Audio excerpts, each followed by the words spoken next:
एक साधक ने प्रश्न पूछा है। ये कहते हैं कि जब मैं ध्यान से उठता हूँ, उसके बाद मैं अपने से ही बातें करने लगता हूँ। ध्यान की जगह इन्होंने समाधि लिखा है कि जब मैं समाधि से उठता हूँ, आंखें खोलता हूँ, फिर मैं अपने से ही बातें करने लगता हूँ और वो बहुत नेगेटिव होती हैं। और इसी में इन्होंने आगे प्रश्न पूछा है कि क्या मैं अपने दुष्कर्मों का फल कैसे मुझे मिलेगा, इसको जान सकता हूँ? क्या मैं अपने दुष्कर्मों के फल को कम कर सकता हूँ?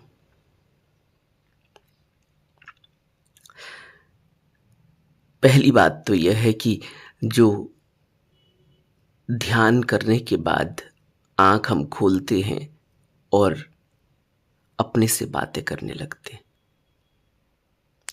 इससे यह पता चलता है कि मन रुका नहीं। क्योंकि ध्यान के बाद तो गहन शांति छा जाती है, शब्द भी नहीं निकलता, गहन शांति। लेकिन अगर ध्यान करने के बाद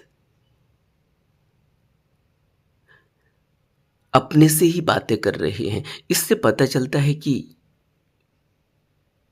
मन में कोई ठहराव नहीं आया। नहीं तो अपने से बातें कैसे कोई कर सकता है, वो भी ध्यान के बाद। पूरे दिन कामकाज करने के बाद आदमी जब बैठता है ध्यान में, तो वो अपने से बातें करने लगता है। दिन में क्या हुआ, क्या नहीं हुआ, सोच विचार वही उसके घूमते रहते हैं, बात समझ में आती है। लेकिन ध्यान के बाद थोड़ी देर, जब हम पूरे दिन का कामकाज करने के बाद ध्यान में बैठते हैं, तो बहुत देर तक तो यही होता रहता है कि हम जो कुछ भी हमने कार्यकलाप किए हैं, उन्हीं के ख्याल आते हैं। कल क्या करना है, जो भी रिस्पॉन्सिबिलिटी है, जो भी कल के लिए काम रखा हुआ है, उसके विचार आने लगते हैं। लेकिन जैसे जैसे हम ध्यान में उतरने लगते हैं, अपने मन को रोकने लगते हैं, अपने विचारों को रोकने लगते हैं, धीरे धीरे वो अंदर की तरफ मुड़ने लगता है। सब शब्द चले जाते हैं, सब विचार चले जाते हैं। और जब वो ध्यान से उठता है, बिल्कुल शांत, स्थिर। तो शुरुआत में तो ऐसा हो सकता है कि ध्यान में हम बैठ रहे हों, सब कुछ चलता रहा अंदर, और उठ गए बीच में, तो जो अंदर चल रहा था वही फिर आगे प्रोसेस करने लगता है। यही तुम्हारे साथ भी हो रहा होगा। इसीलिए गुरुओं ने, ज्ञानियों ने, बुद्धों ने हमें सुबह के वक्त ध्यान करने की सलाह दी। ध्यान तो कभी भी किया जा सकता है, ध्यान के लिए कोई निश्चित वक्त नहीं है। लेकिन सुबह का वक्त बहुत अच्छा होता है, बेहतर होता है। उसका कारण क्या है कि हम नींद से उठकर बैठते हैं, पूरे दिन की थकान खत्म हो जाती है, शरीर फ्रेश हो जाता है, उसकी टूट फूट, उसकी बेचैनी, उसकी बेआरामी सब ठीक हो जाती है। और मन नींद की वजह से, गहरी नींद की वजह से मन भी रिलैक्स हो जाता है। इसलिए सुबह का वक्त सबसे अच्छा है। और सुबह के वक्त हमारे पास कोई ऐसा काम भी नहीं होता जो इमीडिएट करना हो। अगर कोई व्यक्ति 2-3 बजे सुबह उठ रहा है, उसके पास क्या काम है 2-3 बजे उठ के? जो भी काम शुरू होगा वो तो रोज की दैनिक क्रिया का काम तो 5-6 बजे के बाद ही शुरू होता है। तो 2-3 बजे तो सभी सोए रहते हैं, लगभग सभी सोए रहते हैं, क्योंकि वो सोने का वक्त है। एक साधारण व्यक्ति का, एक आम समाज में आम व्यक्ति की यही जीवनचर्या है, दिनचर्या है। तो 2-3 बजे तो सभी सोए रहते हैं। कोई योगी जागता है 3 बजे, तो वो ध्यान करता है। उस समय कुछ करने को है ही नहीं, कुछ सोचने और विचारने को है ही नहीं। कोई हड़बड़ाहट नहीं, कोई घबराहट नहीं, कोई जल्दबाजी नहीं। ध्यान जल्दी लग जाता है। इसलिए सुबह का वक्त अच्छा है ध्यान के लिए। लेकिन ध्यान तो कभी भी किया जा सकता है। जिसको सुबह वक्त नहीं है, जो रात की ड्यूटी करता है, अब वो कैसे करेगा? तो ऐसा नहीं है कि कोई ऐसा ब्रह्मलेख है, कोई ऐसी गाइडलाइन है कि सुबह ही बहुत जरूरी है, नहीं तो ध्यान ही नहीं होगा। ऐसा नहीं है। सुबह के वक्त ध्यान करने से फायदा होता है, जल्दी ध्यान लग जाता है, क्योंकि सब कुछ फ्रेश होता है। मन शांत होता है, शरीर शांत होता है, फ्रेश होता है, कोई शोरगुल नहीं होता आसपास में। इसलिए सब कुछ अच्छा होता है। तो यह जो ध्यान नहीं लग पा रहा है, उसकी वजह से आपको ऐसा है कि आप उठते भी हैं तो फिर वही नेगेटिविटी वाले विचार उठते हैं, अपने से ही बातें करते हैं। क्योंकि कहीं ना कहीं संस्कार है। यह हमने एक बहुत लंबी एक लीक बनाई है, एक ढर्रा बनाया हुआ है जीवन जीने का। हम कभी अपने को देख नहीं पाए अब तक, वो वैसे ही चल रहा था ऑटो पायलट मोड में। अब हमने ध्यान शुरू करना शुरू किया है, तो अब हमें पता चल रहा है कि ऐसा होता है। लेकिन जो संस्कार पड़ गया, गहरा होता चला गया, क्योंकि रोज रिपीट हो रहा है। अब ध्यान से उठते हैं, आंख खोलते हैं, विचार, अपने से ही बातें, वो सब शुरू हो जाती हैं। नकारात्मक ही बातें आ रही हैं। वो एक संस्कार बना हुआ है, लंबे दिनों से ऐसा चल रहा होगा। जब से भी ध्यान कर रहे हैं, हट जाएगा। कोई ऐसी बात नहीं, लेकिन ध्यान मत छोड़ना। दूसरा इन्होंने प्रश्न पूछा है कि मैंने जो भी दुष्कर्म किए हैं, क्या उसके परिणामों को कम किया जा सकता है? क्या उनसे बचा जा सकता है? बुद्ध हमें बहुत ही पॉजिटिव एटीट्यूड से ध्यान करने को कहते हैं। बुद्ध हमें सकारात्मकता देते हैं। बुद्ध कहते हैं कि ऐसा कोई भी संस्कार नहीं है जो समाप्त नहीं हो सकता। ऐसा कोई कर्म नहीं है जिसके संस्कारों को खत्म नहीं किया जा सकता, जिसके फल को मिटाया नहीं जा सकता। इसी को बुद्ध ने कहा कि बोधि चित्त सबके अंदर है, और बोधि चित्त के जागृत होते ही मनुष्य के अंदर क्रांति हो जाती है। कर्मों को समझने की कोशिश करें। कर्म 3 प्रकार के होते हैं। उन 3 कर्मों में एक कर्म है संचित कर्म, एक कर्म है प्रारब्ध कर्म, और एक कर्म है क्रियामान कर्म। संचित कर्म जो लगातार जमा होते जा रहे हैं, जो संस्कार जन्मों जन्मों से लगा हुआ है, जो एक बहुत मोटी परत जो स्टोर होती चली गई, इसको विपाक कहते हैं। कर्मों का ढेर और प्रारब्ध की इन सब संस्कारों की वजह से जो भी हमने किया उससे हमारा अभी वर्तमान में उन संस्कारों की वजह से जो भी हमें घर मिला है, परिवार मिला है, माँ बाप मिले, ये सब हमारा प्रारब्ध है। ये सब हमने किया, ये उसका परिणाम है।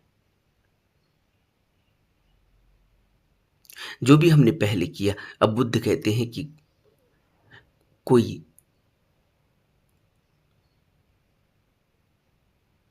पिछले जन्मों में जो भी उसने किया वहां से ऐसे बन के ऐसे निकल के आया है।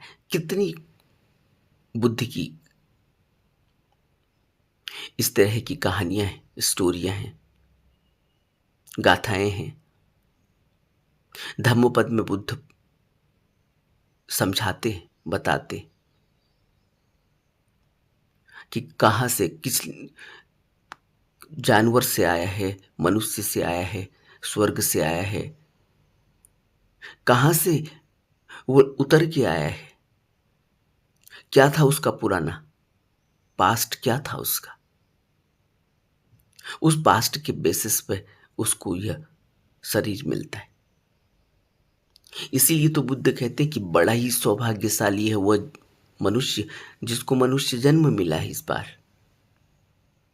क्योंकि मनुष्य जन्म का मिलना ही बहुत बड़ी बात है, क्योंकि इसी मनुष्य के जन्म में ही तो सोचने समझने की ताकत है। जानवर सोच समझ विकसित नहीं कर सकते, इसीलिए कोई जानवर आज तक साइंटिस्ट नहीं बन पाया। उसके अंदर उतनी सोच समझ पैदा ही नहीं हो पाती। सिर्फ मनुष्य के अंदर वह सोच समझ विकसित हो सकती है। इसलिए बुद्ध कहते हैं कि बोधि चित्त, वो बोधि बीज, वो बुद्धत्व का बीज सबके अंदर है। अगर वो बीज ही नहीं होता तो फिर कोई ऐसी संभावना ही नहीं थी कि मनुष्य बुद्धत्व को उपलब्ध हो जाता। लेकिन यह है कि अधिकांश लोग उस बुद्ध बीज को विकसित नहीं कर पाते, इसलिए वो सांसारिक उलझनों में उलझकर मन और इंद्रियों के रस को भोगते भोगते ऐसे ही मर जाते। इसको बुद्ध सडाइतन कहते हैं, 5 इंद्रियां और छठा मन। विकसित ही नहीं हो पाता। अविद्या इतनी गहरी है। अब अविद्या गहरी क्यों होती है तो प्रारब्ध ही। इसी को तो गुरुदेव नानक कहते हैं कि जहां आशा तहां वासा। मरते समय जहां आस रहती है, जहां ख्याल रहता है, जहां विचार रहता है, वहीं वैसा ही फिर से जन्म हो जाता है। वो पूरा संस्कार, उस संस्कार से ही तो पुनरुत्ति होती है। उसी को तो बुद्ध कहते हैं कि ये मन दोबारा पैदा हो जाता है। जिसको हम मन कहते हैं, ये मन फिर पैदा हो जाता है। वो आशाएं, वो वासनाएं, वो इच्छाएं, वो तृष्णाएं जो पूरी नहीं हुई, कामनाएं, मोह, लोभ, वो सब पैदा हो जाता है दोबारा। अब कोई व्यक्ति मरते समय मोह में मरा है कि उसने इतना करोड़ों रुपए जोड़ा, इतनी प्रॉपर्टी बनाई, उसका मोह, वो अटैचमेंट उसको छोड़ती ही नहीं। बड़ी मुश्किल से उसका प्राण निकलता है। इसीलिए तो मरते समय इतनी तकलीफ होती है। मरना नहीं चाहता क्योंकि इतना सब कुछ जोड़ा है। बाल बच्चे, परिवार, बच्चों के बच्चे, बच्चों के बच्चे। अब इतना मोह लग गया है कि अब छूटता नहीं। इसलिए इतनी पीड़ा होती है और यही मोह फिर पैदा हो जाता है। तो प्रारब्ध से जन्म मिलता है, प्रारब्ध के हिसाब से, प्रारब्ध कर्म के हिसाब से। अब प्रारब्ध कर्म जो भी रहा हो, उसमें जो भी दुष्कर्म किए या अच्छे कर्म किए, उसी का परिणाम है कि ऐसा घर मिला, परिवार मिला, माँ बाप मिले। कोई हमने थोड़ी चुने। इसलिए कर्म फिलॉसफी को समझना चाहिए। जब बुद्ध कह रहे हैं कि यह स्वर्ग से उतर कर आया है, ये पिछले जन्मों में यह था, अब यह यहाँ से इसकी यात्रा ऐसे आई है। कितनी गाथाएं हैं बुद्ध की इस तरह की। इसीलिए समझाते कि वह यात्रा के हिसाब से ही उसको माँ बाप मिले, परिवार मिला, उसी हिसाब से उसका इंक्लिनेशन होता है, उसका वो जो करना कर रहा है, जो रास्ता उसका बन रहा है, वो उसके प्रारब्ध के हिसाब से बन रहा है। लेकिन साथ ही साथ वह बोधि चित्त, वह बोधि बीज मनुष्य के अंदर रखा हुआ है, जिससे उसकी प्रज्ञा और उसका विवेक विकसित होगा। इसीलिए तो बहुत भाग्यशाली होता है वह जीव जिसको बुद्ध के दर्शन हो जाते हैं। आर्यजनों के दर्शन बहुत महत्वपूर्ण है। बुद्ध ने कहा आर्यजनों के दर्शन करने चाहिए। इसीलिए तो सारीपुत्र उफनती हुई नदी को पार करके बुद्ध के दर्शन करने के लिए आ जाते। पता चलता है सारीपुत्र को दूसरे गांव में बुद्ध आए हुए हैं। अब यह पल छोड़ने जैसा थोड़ी है, लेकिन बीच में नदी है, उफनती हुई नदी। कोई पार करके नहीं जा पा रहा है क्योंकि नदी में उफान है। लेकिन कहते हैं कि सारीपुत्र ने कूद मार दी। इतनी कशिश दर्शन के लिए। यह आर्यजनों के दर्शन, क्योंकि दर्शन से ही जीवन पलट जाता है। दर्शन शरण की तरफ ले जाते हैं। तभी तो कहा कि बुद्धम शरणम गच्छामि। बुद्ध की शरण ली अगर, दर्शन हुआ, उनका ज्ञान, उनकी वो उनका वह तेज, उनका वह ऑरा पूरा जीवन बदल देता है। और फिर साथ में उनके धम्म उपदेश। इसीलिए तो बहुत भाग्यशाली वो जीव है जिसके कानों में धम्म के उपदेश पढ़ते हैं। वो जो उपदेश है बुद्ध के, वो जो बुद्ध का ज्ञान है, वो जो बुद्ध की चर्चा है, धम्म की चर्चा, उस धम्म की चर्चा को कान में पढ़ते ही मनुष्य का बहुत कुछ अंदर बदल जाता है। उसका माइंडसेट बदल जाता है, उसके सोचने का तरीका बदल जाता है। और यह सोचने का तरीका, यह माइंडसेट, यही तो है जो संस्कारों के हिसाब से चलता है। जैसा प्रारब्ध है, जैसे दुष्कर्म किए हुए हैं, जैसे अच्छे कर्म किए हुए हैं, उन सब अच्छे कर्मों और दुष्कर्मों की वजह से ही माइंडसेट तैयार होता है। आपने देखा नहीं किसी आदमी को, एक माइंडसेट बन जाता है, वो उस आइडियोलॉजी के हिसाब से चलता है, फिर उस माइंडसेट के हिसाब से चलता है। वो जो माइंडसेट है, वो जो आइडियोलॉजी है, उसी के हिसाब से एक ढर्रा बन जाता है उसका। वो उसी रास्ते पर अपने कदम बढ़ाता जाता है। और कोई उस माइंडसेट को, उस ढर्रे को, उस आइडियोलॉजी को ब्रेक कर दे, कौन ब्रेक कर पाएगा? उस ब्रेक को करने के लिए ही तो हमें बुद्ध के धम्म उपदेश चाहिए। उन धम्म उपदेशों से ब्रेक होता है, उसी से वो आइडियोलॉजी टूटती है, उसी से वो ढर्रा टूटता है, उसी से वो माइंडसेट टूटता है, उसी से वो आइडियोलॉजी टूटती है, उसी से जो उसने एक मन में एक जमा किया है, एक एक ढर्रा, एक भाव, एक विचार, जिसकी कोई हकीकत नहीं है, उसे खुद भी पता नहीं, लेकिन क्योंकि उसका एक माइंडसेट ऐसा बन गया। आपने देखा रास्ते में चलते चलते, आप देखो किसी का माइंडसेट ऐसा बन जाए कि उसे दूसरे की जेब से पैसे निकालने, वो क्या करता है? 2400 घंटे उसके दिमाग में दूसरे की जेब घूम रही होती है। और रास्ते में चलता भी है तो दूसरे की जेब, दूसरे का पर्स, कहाँ से उसको कोई लूप होल मिले कि वो वहाँ हाथ डाले। देखते नहीं हो रास्ते में चलते चलते, अस्पतालों में, भीड़ भाड़ वाली जगह में, रेलवे स्टेशनों में,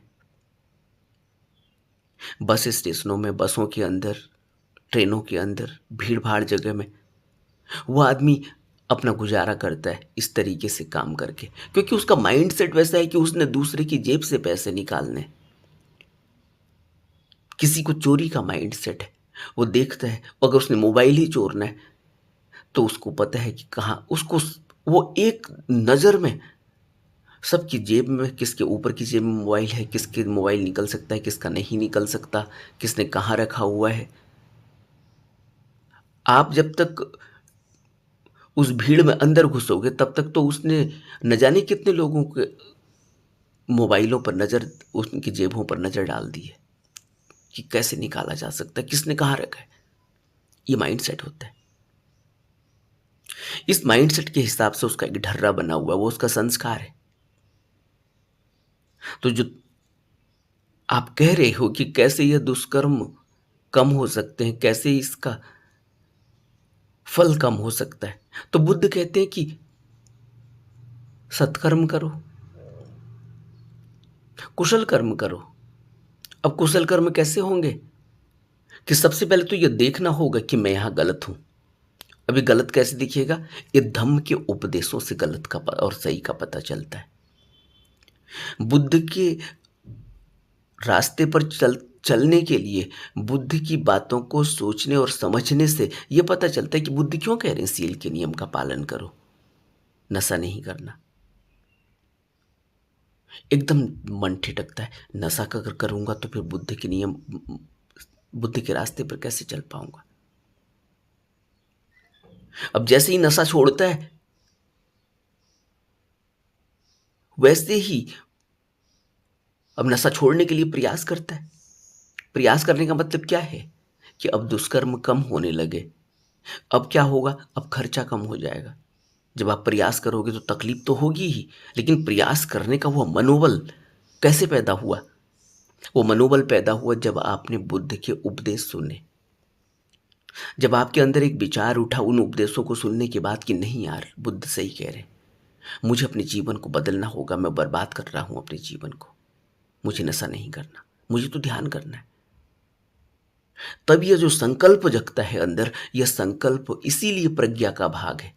बुद्ध ने आर्य अष्टांगिक मार्ग में प्रज्ञा के दो भाग बताए, सम्यक दृष्टि और सम्यक संकल्प। ये जो संकल्प पैदा हुआ, अभी सम्यक नहीं है, लेकिन जो संकल्प पैदा हुआ इसका मतलब है कि प्रज्ञा की कोई किरण, कोई विवेक की जागृति क्षण भर के लिए हुई है, जिसने झकझोर दिया है अपने को, जिसने अपने अंदर यह देखने की कोशिश की, अपने गिरवान में झांकने की कोशिश की कि हाँ मैं गलत हूं।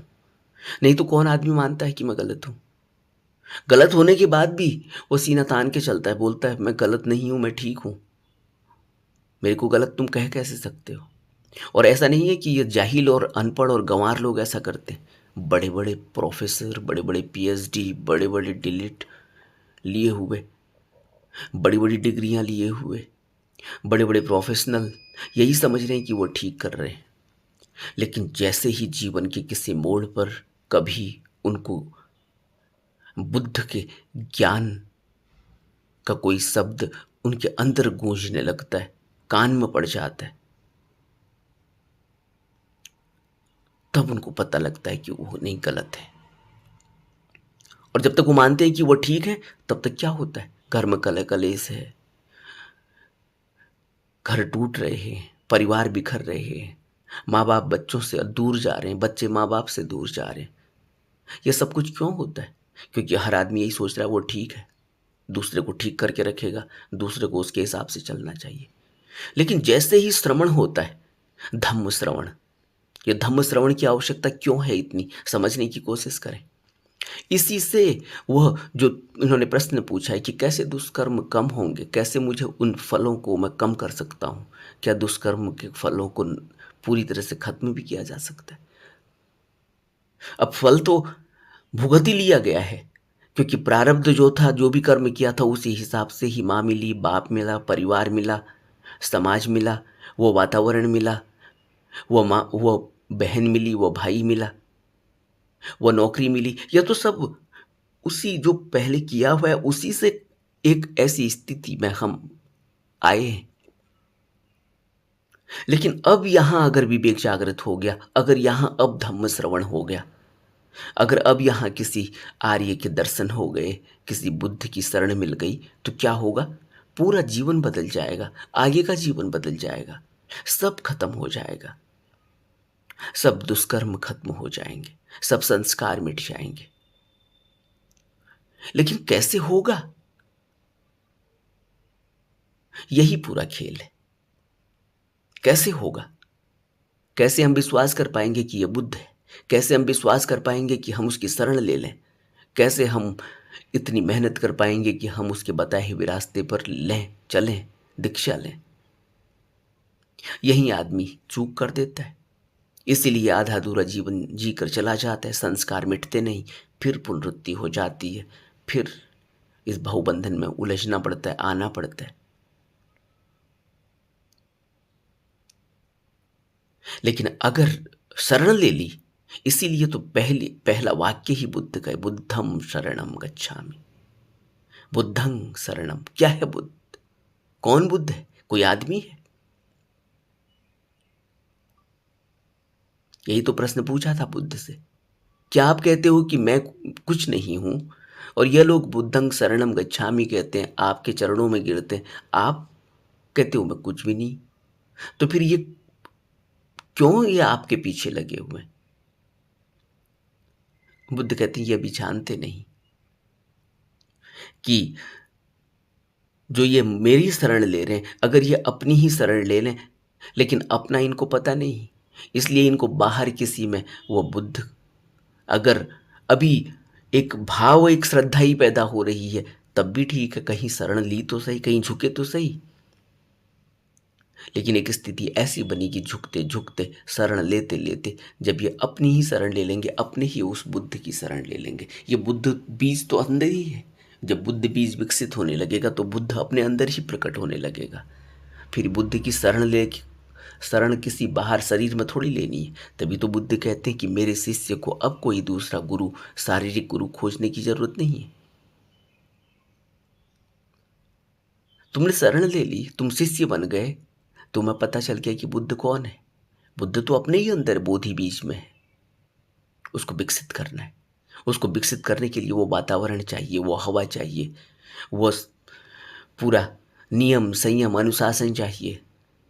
इसलिए बुद्ध कह रहे हैं बुद्धम शरणम गच्छामि, पहले शरण लो किसी ऐसे की जिसमें कुछ श्रद्धा पैदा हुई, जिसमें कुछ लगा कि हाँ ऐसा ही बनना है। बाहरी शरण है, लेकिन फिर अपनी तरफ बढ़ना है। धम्म की शरण लेनी है। धम्म वो सत्य है जो कभी बदलता नहीं, और जब उस सत्य की शरण ले ली जो कभी बदलता नहीं, तो फिर न जीवन न मृत्यु, न कोई दुख न कोई सुख, सत्य में प्रतिष्ठित हो जाना है, उसके लिए प्रयास करना है। बाहर के बुद्ध की शरण लेकर अपने बुद्ध की शरण तरफ बढ़ना है, अपने अंदर के आंतरिक बुद्ध बीज को विकसित करना है, और विकसित करते करते उस धम्म की शरण में पहुंचेंगे जहां पर सत्य में प्रतिष्ठित होने लगेंगे, सत्य रूपी जीवन होने लगेगा, धम्म रूपी जीवन होने लगेगा। तो हुआ धम्म श्रवण, धम्म की शरण, और फिर संघ की शरण साथ में। क्योंकि संघ से क्या होता है, एक ऐसी संगत मिलती है, एक ऐसा माहौल मिलता है, एक वातावरण मिलता है, एक सेवा मिलती है, सब एक ही माइंड सेट के लोग एक ही रास्ते पर चल रहे होते हैं। इसको कहते हैं संघ की शरण। वहाँ हम कोई मैं और मेरी नहीं कहते, वहाँ तो हम सेवा करते हैं, वहाँ तो हम सबके साथ हैं, सबके एक ही रास्ते पर चल रहे हैं, सबके साथ एक रास्ते पर चल के हम उस मुकाम पर पहुँचते हैं जो हमारा असली डेस्टिनेशन है। उस संघ की शरण जरूरी है। अगर संसार में भागेंगे दौड़ेंगे, कभी स्टॉक मार्केट देख रहे हैं, कभी सट्टा बाजार देख रहे हैं, कभी कुछ और कर रहे हैं, कभी और तृष्णा पूरी हो रही, कभी काम वासना में उलझे, कभी कोई संसार की वस्तु में उलझे हुए, कभी कोई और व्यक्ति विशेष में उलझे हुए, और फिर साथ में अगर हम यह सोच रहे हैं कि हम अपने अंदर बुद्धि बीज को विकसित भी कर लेंगे, तो कैसे होगा? ये तो बड़ा प्रश्न है। क्योंकि आर्य अष्टांगिक मार्ग का पालन तो करना ही होगा, मध्य मार्ग में रहते हुए भी, समाज में रहते हुए भी, एक परिवारजक को परिवार में रहते हुए भी आर्य अष्टांगिक मार्ग का पालन करना ही होगा। अगर ये सोच रहे हैं कि हम चोरी भी करते रहें, हम मिथ्याचरण भी करते रहें, हम कर्म कुछ भी करते रहें, रिश्वतखोरी भी करते रहें, झूठ भी बोलते रहें, मिथ्याचरण भी करते रहें, नशा भी करते रहें, और साथ में हम ये सोचें कि हम बुद्ध के मार्ग पर भी चल लेंगे, समाधि में पहुंच जाएंगे, नहीं हो सकता। इसलिए बुद्ध ने 8 अंग दिए आर्य अष्टांगिक मार्ग के, कि इन 8 अंगों को तुम्हें अपने जीवन में उतारना होगा। इन 8 अंगों से इन 8 अंगों से जूझना होता है। इन 8 अंगों को जीवन में उतारने के लिए बड़ी कड़ी मेहनत करनी होती है। तभी तो बुद्ध कहते हैं तब तक अभ्यास करना जब तक कुछ करने को शेष ही नहीं रह जाए। ये 8 के 8 अंग आपके जीवन में उतर जाने चाहिए। जब ये जीवन में उतर जाएंगे तो आर्य अष्टांगिक मार्ग का पालन हो जाएगा।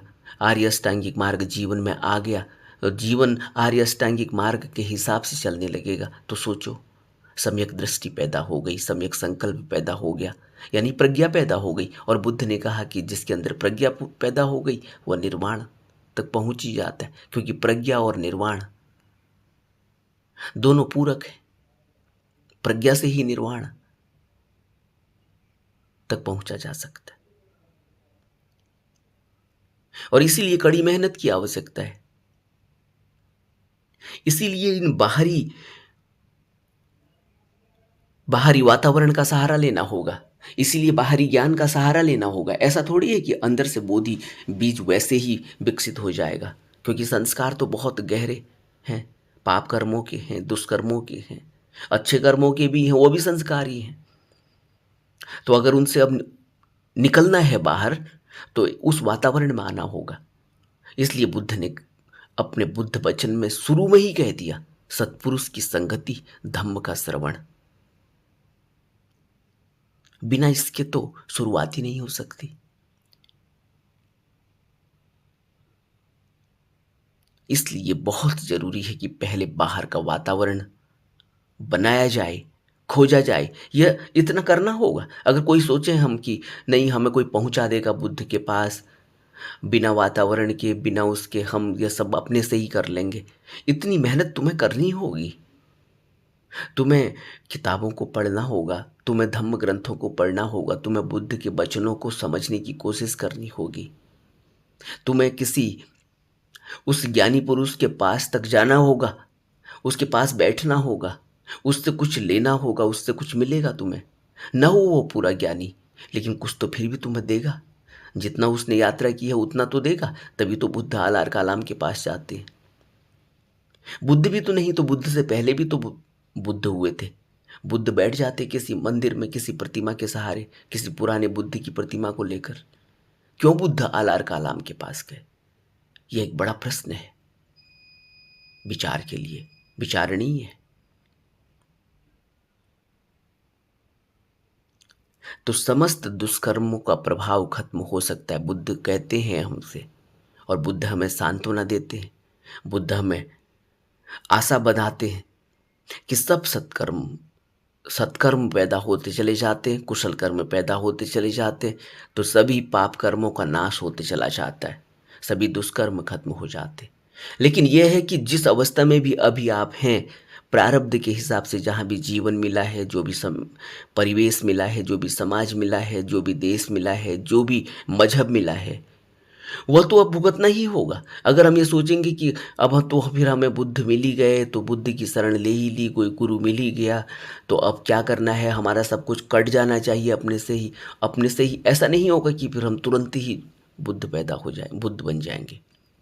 हमें वो भुगतना ही होगा जो हमने जीवन जिस जिस जो हमने कमाया है, जिससे हमें यह जीवन मिला है, जो ये समाज मिला है, समावेश मिला है, मजहब मिला है, माँ बाप मिले हैं, परिवार मिला है, यह सब हमने कमाया है अपने पुराने कर्मों से। इसको प्रारब्ध कहते हैं। अब यह सब भुगतना होगा। वैसा थोड़ी है कि अब माँ से पैदा हो गए, उस घर परिवार में रहने लगे हैं, बाप है, माँ है, अब हम ये थोड़ी कहेंगे कि हमने प्रारब्ध खत्म कर लिया, हमारे कोई माँ बाप नहीं है। अब तो प्रारब्ध के हिसाब से वो माँ बाप मिले। अब ऐसा थोड़ी कहोगे कि मेरी माँ दूसरी है, मेरा बाप दूसरा है, मैं नहीं मानता इसको भाई, नहीं मानता इसको बहन, नहीं मानता ये मजहब। कुछ बातें तुम कह सकते हो कि नहीं मानता भाई, नहीं मानता बहन, लेकिन जिस माँ बाप ने तुम्हें पैदा किया है, वो माँ के गर्भ में तुम आए ही उस प्रारब्ध के कारण हो। नहीं तो, क्योंकि यहां तो तुम्हारा कोई चुनाव ही नहीं है। उस वजह से ही तो, उन कर्मों की वजह से ही अब यह स्थिति बनी है। लेकिन अब इस स्थिति से ही हमें ऊपर उठना है।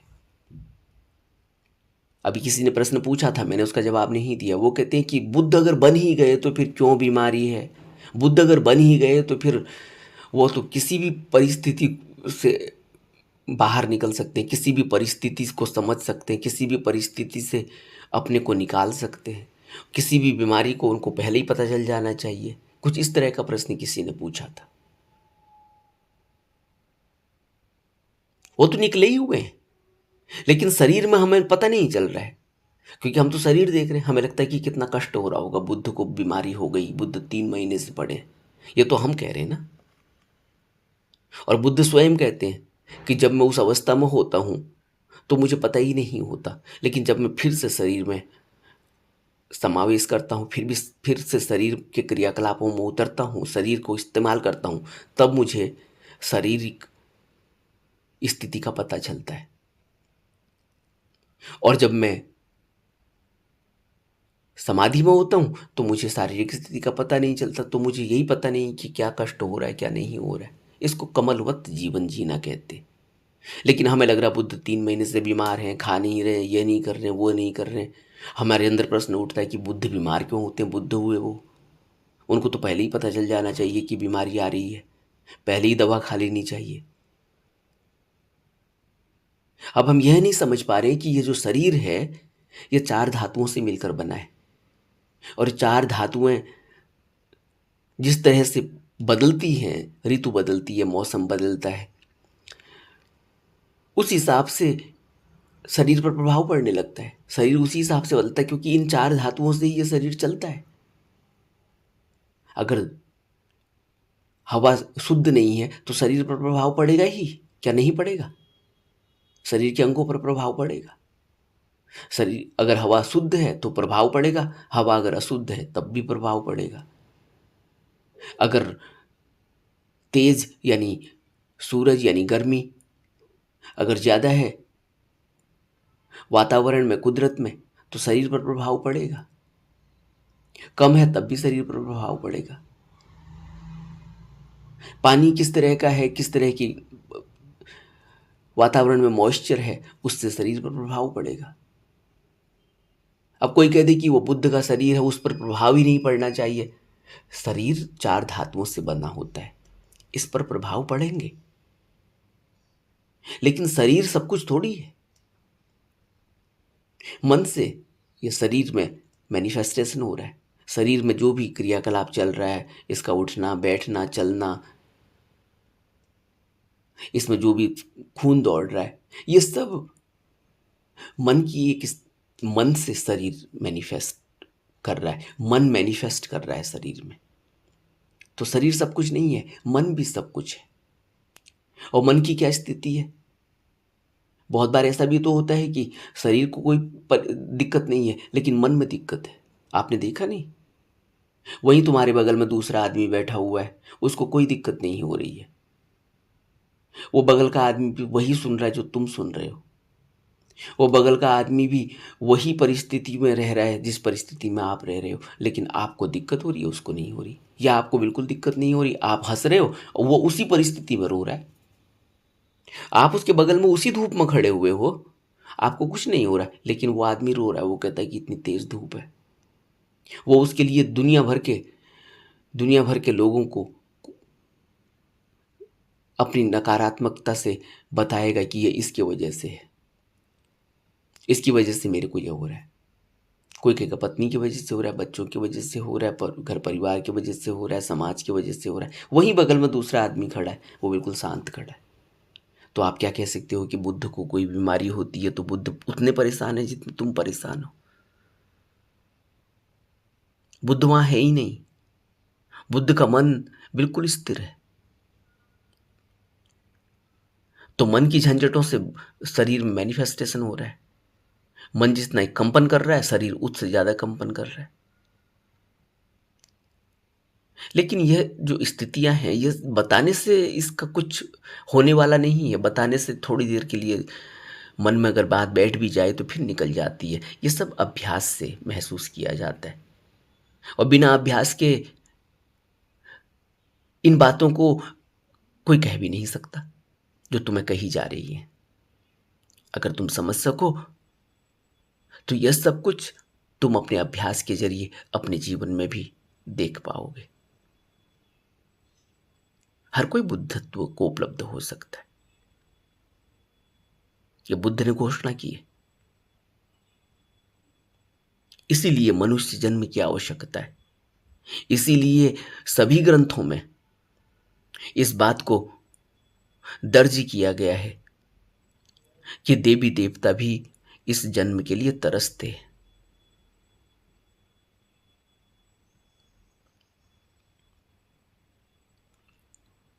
नमो बुद्धाय।